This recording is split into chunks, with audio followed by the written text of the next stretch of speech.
said Wilfrid with some asperity. "A man is entitled to know whether he's dying or not. And before I pass on, there's something I want you to promise you'll do for me. If you're engaged to V, I take it you visited Blandings Castle." "Sure. It was there I met her." "Well, did you happen, while there, to run into a girl called Monica Simmons?" "The name doesn't ring a bell. Who is she?" "She looks after Empress of Blandings, that pig of my Uncle Clarence's." "Ah, then I've seen her. Old Emsworth took me to the sty a couple of times, and she was there, ladling out the bran mash. Girl who looks like an all-in wrestler." Wilfrid's asperity became more marked. Their evening together had filled him with a deep affection for Tipton Plimsoll, but even from a great friend he could not countenance loose talk of this sort. "I'm sorry you think she looks like an all-in wrestler," he said stiffly. "To me she seems to resemble one of those Norse goddesses. However, be that as it may, I love her, Tippy. I fell in love with her at first sight." Recalling the picture of Miss Simmons in smock and trousers with a good deal of mud on her face, Tipton found this difficult to believe, but he was sympathetic. "Good for you. Peach of a girl, I should imagine. Did you tell her so?" "I couldn't do it. I hadn't the nerve. She's so majestic, and I'm such a little squirt. You agree that I'm a little squirt, Tippy?" "Well, I don't know I'd put it just that way, but I guess one's got to face it. There are taller guys around." "All I've done so far is look at her and talk about the weather." "Not much percentage in that." "No. The whole thing's quite hopeless, and here's what I was starting to say. I want you, when I'm gone, to see that she gets my cigarette case. It's all I have to leave. Can I trust you to do this when I've passed beyond the veil?" "You aren't going to pass beyond the veil."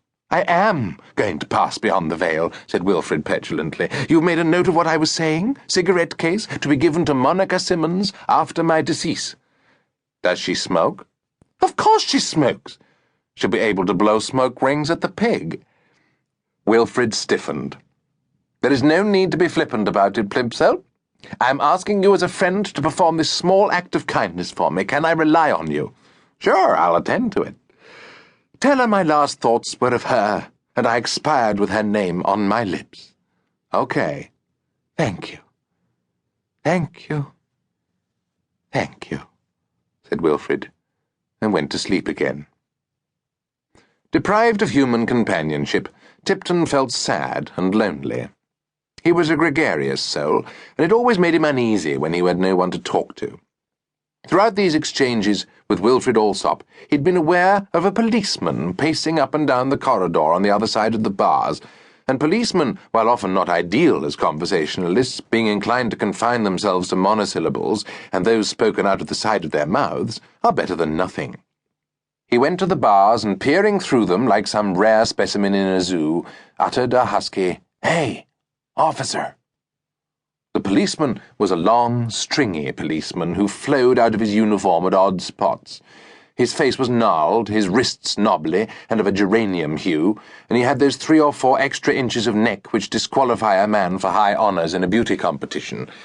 But beneath this forbidding exterior there lay a kindly heart, and he could make allowances for the indiscretions of youth. Muggers, stick-up men and hoodlums in general he disliked, but towards the Tipton type of malefactor he was able to be indulgent. So where to one of his ordinary clientele he would have replied with a brusque, "Pipe down, yols," he now said, "Hi," in a not uncordial voice, and joined Tipton at the bars, through which they proceeded to converse like a modern Pyramus and Thisbe. "How's it coming?" he asked. Tipton replied that he had a headache, and the policeman said that occasioned him no surprise. "You certainly earned it, Mac." "I guess I was kind of high." "You sure were," said the policeman. "The boys were saying it took 3 of 'em just to get you into the paddy wagon."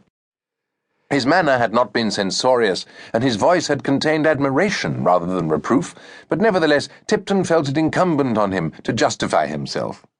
"You mustn't think I do this sort of thing often," he said. "At one time, yes, but not since I became engaged.